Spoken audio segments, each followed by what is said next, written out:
Welcome back, thank you for joining me. So obviously we're looking at my Mustang today, and I've been doing a little bit under the bonnet just to try and tidy things up and maybe make things a little bit more efficient.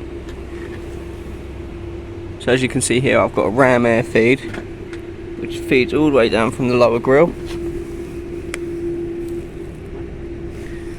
up to the airbox.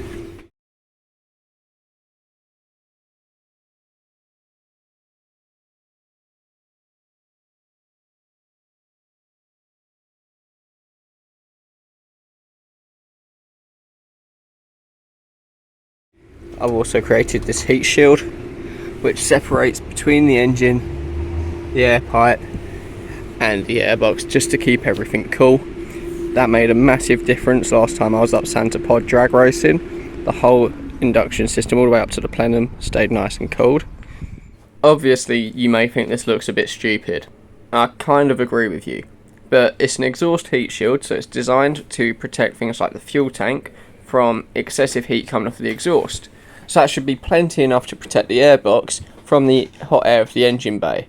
So what I've done is I've cut it, folded it, bent it, and forced it into a shape where it's going to protect the airbox from all of the heat that radiates around it. This is mainly because I didn't want to spend £400 on an aftermarket cold air intake. And I love science.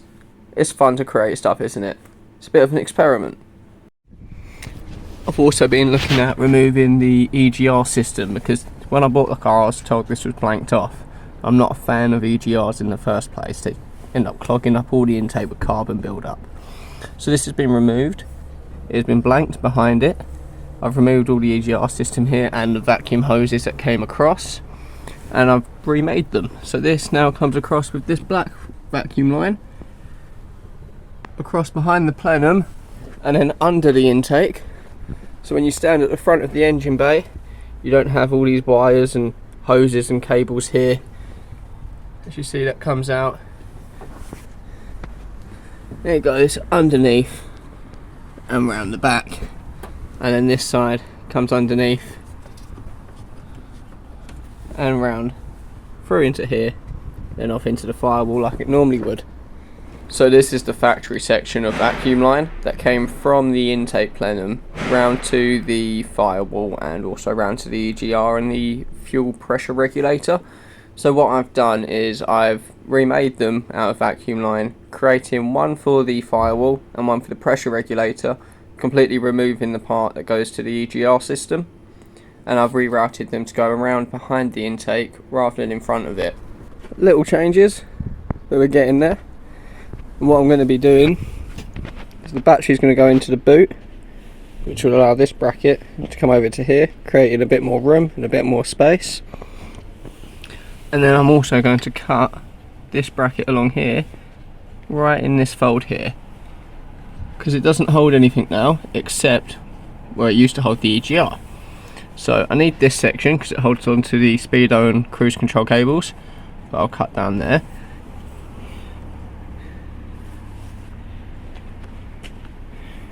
And that is just one of the ways that I'm trying to tidy up the engine bay. The other thing that I've been working on is this box here. It's very ugly. So I'm going to be looking at removing the PCV and putting either a catch can or some kind of breather on there and on the one on this side. And then I can use this pipe to swap this round, moving this further back, and run straight across into there, removing this completely, and then that'll look a lot tidier.